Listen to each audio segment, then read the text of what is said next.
اعوذ باللہ من الشیطان الرجیم، بسم اللہ الرحمن الرحیم۔ ناظرین، ناظرات، سامعین، سامعات، آج کا ہمارا موضوع ہے کہ چھوٹے بچوں کے ساتھ طریقہ نبوی۔ آقا علیہ الصلوۃ والسلام کیا چھوٹے بچوں کو ڈانٹ ڈپٹ کرتے، سختی کرتے جیسے آج کل ہمارے معاشرے میں کئی عورتیں، کئی مرد کرتے ہیں؟ ایسا کرتے نہیں، ہرگز نہیں کرتے، بلکہ بخاری میں ایک روایت ہے، سرکار اس کی مطلب ہے کہ ڈانٹ ڈپٹ نہ کرنے کی طرف اشارہ فرماتے ہیں انی اریدو کنہ اکثر اہل النار۔ آپ فرماتے ہیں کہ میں نے اکثر عورتوں کو دیکھا کہ وہ جہنم میں ہیں۔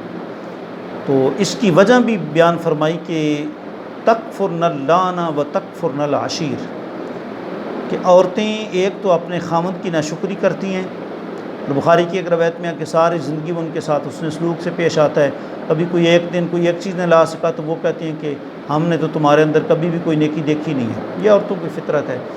اور تو فرمایا کہ تکفرن اللعن و تکفرن اللعن و تکفرن العشیر، فرمایا کہ لعن تان تکسرن اللعن و تکفرن العشیر، اور کما قال السلام، فرمایا کہ لعن تان عورتیں زیادہ کرتے ہیں۔ وہ لعن تان کیا ہے؟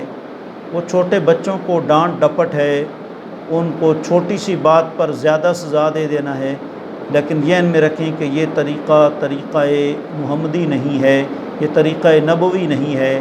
ہم اصل وجہ یہ ہے کہ ہم جلدی نتائج برآمد کرنا چاہتے ہیں، بے صبری کا مظاہرہ کرتے ہیں۔ ایسے نہیں، بچوں سے نتائج ملیں گے انشاءاللہ۔ آج یہ بچے ہیں، کل یہ قوم کے سردار ہوں گے، لیکن ان کی تربیت طریقہ نبوی کے مطابق ہوگی تو تب۔ دیکھیں، بخاری کے اندر موجود ہے، کتاب الادب میں ہے، صحیح مسلم میں کتاب الفضائل میں ہے، حضرت انس رضی اللہ تعالیٰ فرماتے ہیں کہ مجھے جب سے میری والدہ حضرت ام سلیم رضی اللہ تعالیٰ عنہا حضور کی خدمت میں چھوڑ کے گئی، 10 سال کا عرصہ میں نے حضور کی خدمت میں گزارا، لیکن آقا علیہ الصلوۃ والسلام نے کبھی بھی مجھے ڈانٹ ڈپٹ نہیں پلائی۔ جی اللہ تعالیٰ کی قسم، نہ تو کبھی آپ صلی اللہ علیہ وسلم مجھے اف کہا، اور نہ یہ کہا کہ تم نے ایسے کیوں کیا یا ایسے کیوں نہیں کیا، جی ایسے کیوں کر دیا یا ایسے کرنا چاہیے تھا، ایسا کیوں نہیں کیا، کبھی بھی ایسے نہیں۔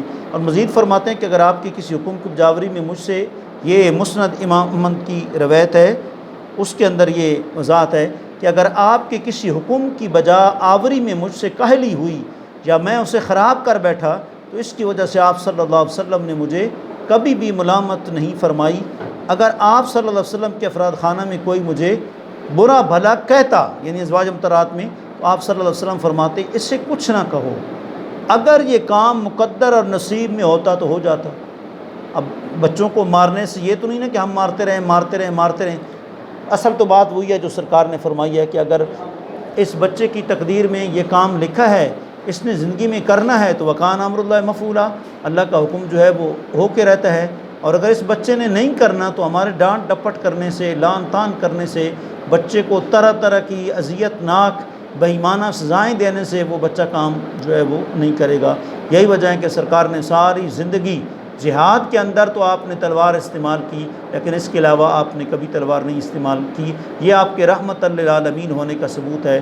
آپ نے کبھی بھی بچوں پر ڈنڈا، تلوار، سوٹی کبھی نہیں اٹھائی، اسٹک وغیرہ کبھی اس کا استعمال نہیں فرمایا۔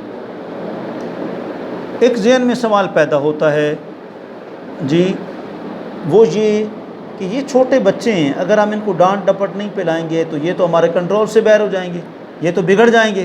تو پھر اس کا جواب جو ہے، یہ میرے پاس کتاب ہے ڈاکٹر جمال عبد الرحمن کی، وہ لکھتے ہیں، آپ کہتے ہیں کہ اس کا جواب میں یہ دوں گا کہ اگر بات ایسے ہی ہوتی تو پھر حضرت انس رضی اللہ تعالیٰ عنہ، حضرت ابن عباس، حضرت زید بن حارثہ، حضرت اسامہ بن زید اور حضرت جعفر طیار رضی اللہ عنہ کی اولاد یعنی عبداللہ ابن جعفر وغیرہ، اور آپ کے چچا عباس کے بیٹے جو آقا علیہ الصلوۃ والسلام کی زیر نگرانی تربیت پا کر نامور بنے اور لوگوں کے لیے مینارہ ہدایت بن گئے، انہوں نے ایسی جرت کیوں نہ کی؟ جو شخص بھی اسلوب نبوی کو ناپسند کرتا ہے یا کسی اور کے انداز کو بہتر سمجھتا ہے یا آپ کے اسلوب کی تحسین و ترمیم کرتا ہے، اگر ابن عباس اس کے زیر تربیت ہوتے وہ ابن عباس نہ بنتے، بلکہ وہ انتہائی فسادی شخص بن جاتا، اگر وہ اسامہ یا انس کا مربی ہوتا تو ان کی تربیت میں ناکام ہو جاتا۔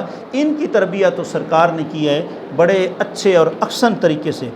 جی اگر ایسا شخص یہ کہے کہ نہیں جی نہیں معاذ اللہ اسلوب نبوی تو سب سے بہتر افضل ہے، لیکن آج کے نوجوان جو ہے مختلف ہیں، زمانہ بدل گیا ہے، نسل نو ہمارے سامنے اور ہم بھی نبی کریم صلی اللہ علیہ وسلم کی طرح نہیں ہیں، تو پھر اس کا کیا جواب ہوگا؟ تو ڈاکٹر صاحب فرماتے ہیں اس کا جواب میں یہ دوں گا کہ نبی پاک صلی اللہ علیہ وسلم کا اجنبی نوجوانوں کے ساتھ رویہ اور سلوک کیا تھا۔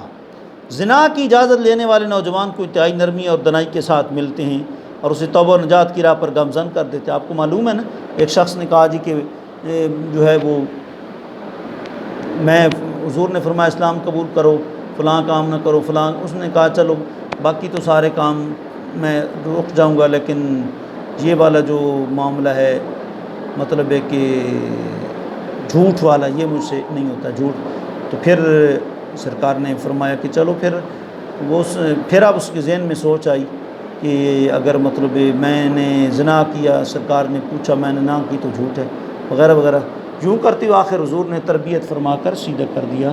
اور زنا کرنے والا حضور کی برگاہ میں آتا ہے، اس کی اصلاح کیسے فرماتے ہیں؟ فرماتے ہیں اگر تمہاری ماں بہن ہو تم کیا گوارا کرو گے اس چیز کو؟ عرض کی نہیں۔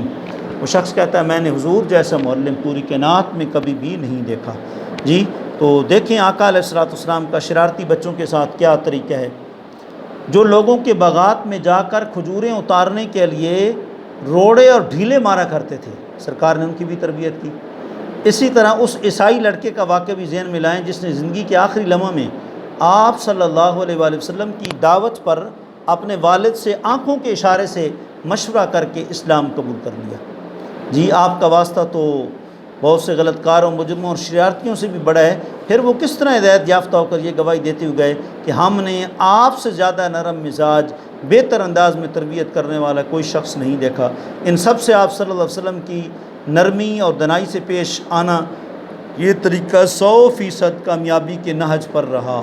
تو ہمارے اور آپ صلی اللہ علیہ وسلم کے درمیان یقیناً فرق ہے، اور وہ یہ ہے ہم عجلت بازی کرتے ہیں، جلدی سے جلدی نتائج اخذ کرنے کی کوشش کرتے ہیں، صبر و تحمل کا ہم مظاہرہ نہیں کرتے، جبکہ نبی کریم صلی اللہ علیہ وآلہ وسلم ہمیں تعلیم دیتے ہوئے فرماتے ہیں فصبر علیہن فاحسن صحبتہن، فرمائے ان کے ساتھ صبر و تحمل کے ساتھ رہو اور ان کے ساتھ بہتر سلوک کرو۔ امام غزالی احیاء العلوم کی 3 جلد میں فرماتے ہیں، آپ فرماتے ہیں انتہائی قیمتی نصیحت فرماتے ہیں کہ ہر غلطی پر بچوں کو ڈانٹنا نہیں چاہیے۔ آپ فرماتے ہیں ہر غلطی پر بچوں کو ڈانٹنا نہیں چاہیے، اس سے ان کے ذہنوں میں ڈانٹ کو سننا اور برے کاموں کا ارتکاب کرنا بے وقت ہو جاتا ہے اور دل میں بات اثر کرنا چھوڑ جاتی ہے۔ والد کو اولاد کے ساتھ بات کی ہیبت کا حق محفوظ رکھنا چاہیے اور وہ انہیں کبھی کبھار زجر و تنبیہ کرے، جی جیسے حضور نے حضرت معاذ بن جبل کو فرمایا کہ جو ہے نا وہ ڈنڈا ان پر اٹھا کے رکھا کرو، مطلب یہی تھا تربیت کرتے رہا کرو۔ البتہ ماں کو چاہیے کہ وہ انہیں باپ سے ڈراتی رہے اور برے کاموں سے ڈانٹتی رہے، لیکن اس میں بھی جھوٹ نہ بولے۔ جیسے کہ ایک روایت میں آتا ہے نا کہ ایک عورت نے بچے کو بلایا اور کھجور کا اپنے پلو میں کہا کہ کھجوریں، تو حضور نے فرمایا کہ تمہارے پلو میں کھجوریں تھی، عرض کی اصل کھجوریں، فرمایا اگر کھجوریں نہ ہوتی تو پھر بچے سے تم جھوٹ بولتی، بچے سے بھی جھوٹ نہیں بولنا چاہیے۔ اللہ کریم آپ کو ہم سب کو اپنے بچوں کو ڈانٹ پلانے کے بجائے طریقہ نبوی اور تربیت نبوی کا جو ہے وہ ایک اسلوب ہے وہ ہمیں اپنانے کی توفیق عطا فرمائے۔ آخر دعوانا الحمدللہ رب العالمین۔